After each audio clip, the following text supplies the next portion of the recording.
Hello, welcome! I'm going to show you how to clean out your fridge. Yes, I'm a house cleaner and I do clean out people's fridges and usually they are empty, but this is my fridge and it has food in it and I clean it every month deep and I do a quick clean out every week. So it usually isn't that bad. I have let it go so that we can really get in and show you how to get it cleaned.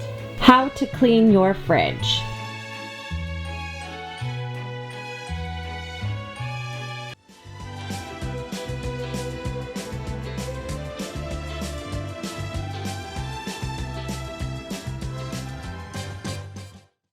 So before starting, I recommend you make space in your kitchen. That's where I'm going to put all of the refrigerator parts that have been cleaned and need to dry. That's a workstation, and your sink should be empty, and there should be a big space for all of your food, which is on my left-hand side there. Then the first step is remove all of the food. I'm not picky on where it goes. I just simply remove it quickly so that I can get to the cleaning process. And I do more of an organization when I'm putting the food back. Plus I have a few tips and tricks on how to make your food last longer and the right places to store certain foods in your fridge. And also just a couple suggestions to help you not waste any food. Once the food's removed, then you go to the sink and you will grab your sponge and put hot water. And when I say hot, the hotter the better. Hot water is the key to getting a lot of caked on food off. Next, I'm going to go in and I'm going to just show you on the top shelf only how to do a quick clean, which is where you don't take the shelf off. You just clean the shelf directly in the fridge, and I always hit the top part and the walls. Step 2, remove your parts and clean. So I take my parts over to the sink and I start by getting them wet, taking my hot water and dish soap, and I just wash them all off, get all the food off. Every inch of it needs to be cleaned. And I use a toothbrush to get into those crevices to really get any food that's kind of stuck in the cracks. And I have a little hose off my sink that you can pull and use. I'm not a big fan of using those because they spray everywhere and can make a bigger mess. So, like I just did there. So I'm curious if you have one at your house and if you use it. Not every house has one, so I've just gotten used to using faucets. Then take it and dry it completely. You want to get all that moisture up. If you're doing it piece by piece and you want to go back in there and hit that section right before you put the shelf in, so you're not cleaning it after the shelf and it goes on to your clean shelf. That just doesn't make any sense. We say top to bottom for that reason. So here's my glass rag. I like to get in there and wipe the shelves down after they've been cleaned. Not only does it get a little bit of extra water that we might have missed, but it also makes them look so pretty and takes some of that fog that you see on there, or the steam.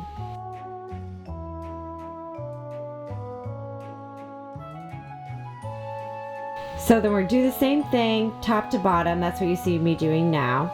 Now that I'm at the drawers, I do want to say, pulling things out, you want to take your time. I'm in time lapse, so I'm moving quick, but you really want to take your time. And if something isn't coming out easily, do not force it out. You don't want to break your fridge parts.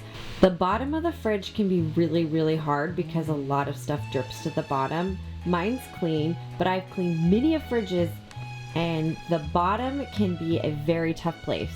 So sometimes what I will do if something's very caked on there, besides getting a scraper to scrape food off, I get the hottest of hot water and I use that and a sponge to keep going back and forth on it. And sometimes it takes me a couple times and I let hot water just soak on there.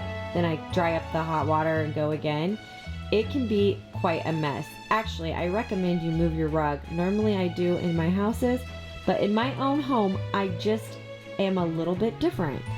And I can't lie, I really love that rug and I think I wanted something pretty in the shot so that you could see my decorations.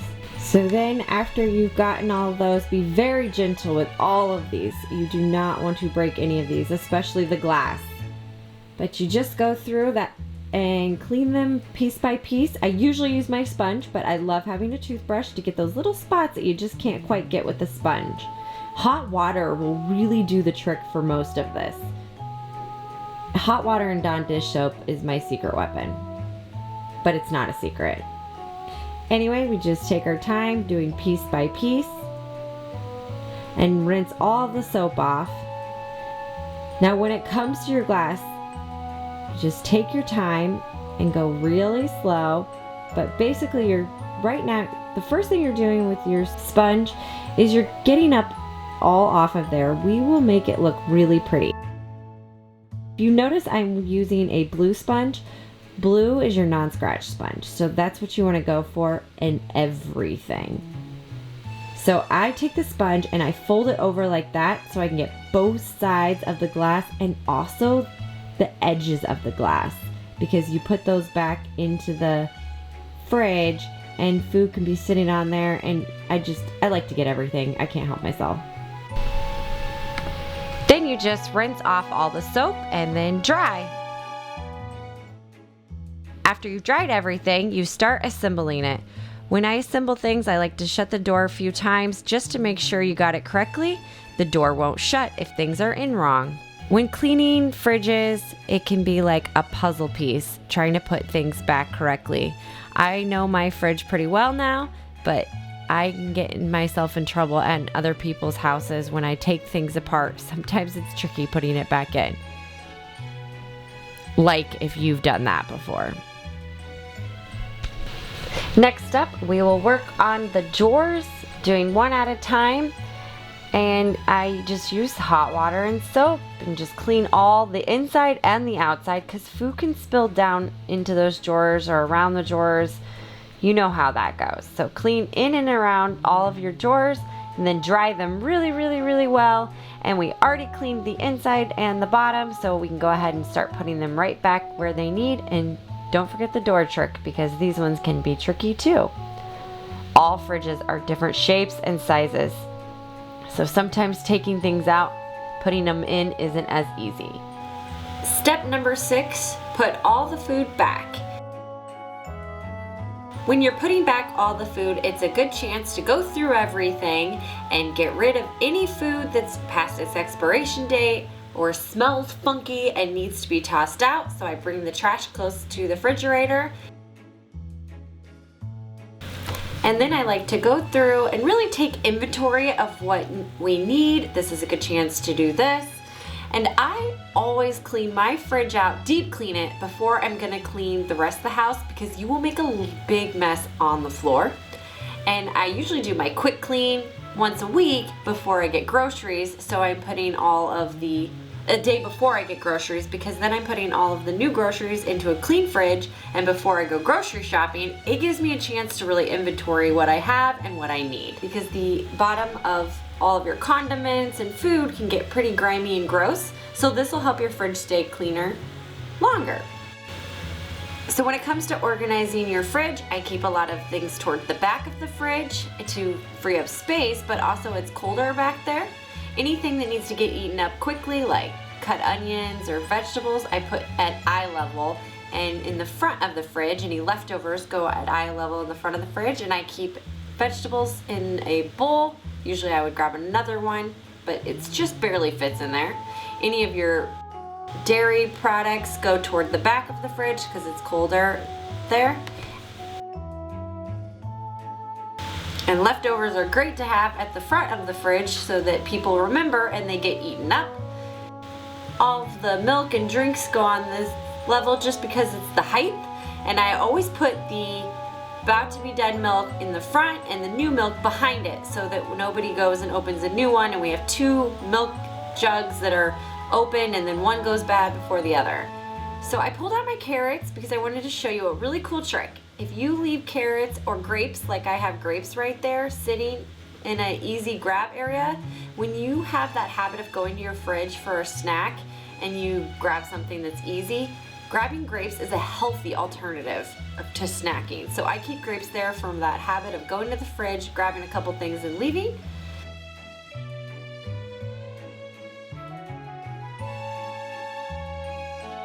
Then I put my deli and my meats and deli meats and cheeses in the crisper, and I put my salads and vegetables in the crisper below that.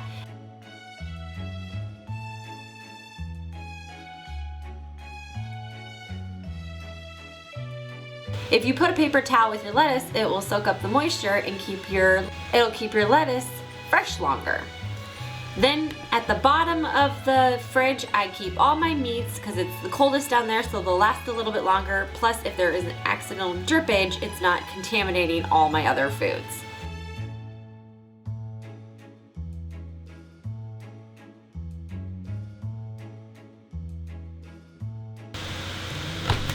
I keep all of my condiments at the door, and we are gonna go ahead and jump into cleaning the door of the fridge. Let's go. Now you're going to do the exact same thing with the door, repeating the steps. First, remove all of the food. Then you remove all of the parts, and you go to the sink and you clean them.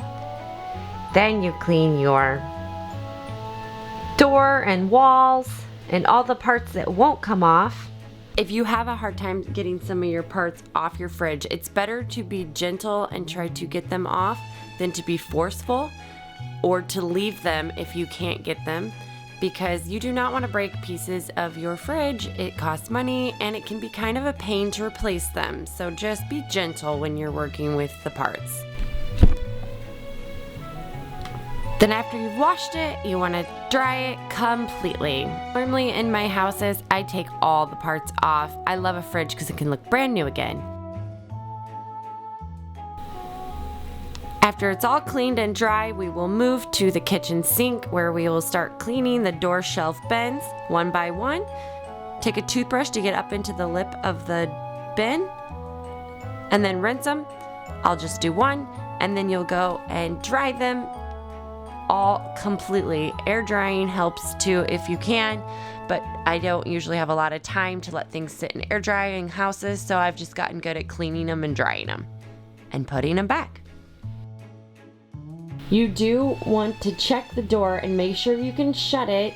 If it doesn't shut all the way, then you have the wrong bin in the wrong spot, so you'll have to move them around. It's like a puzzle piece.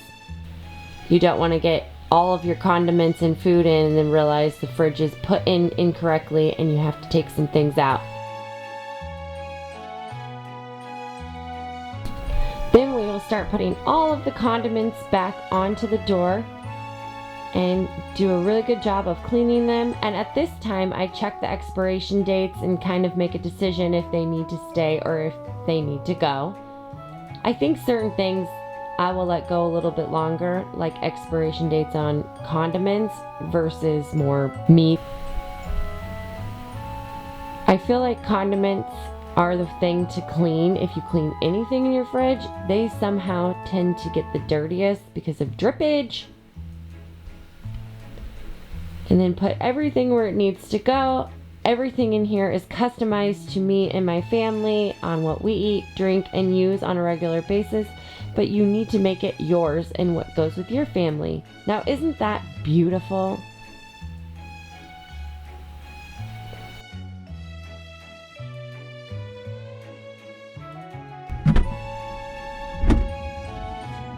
I just love a clean fridge.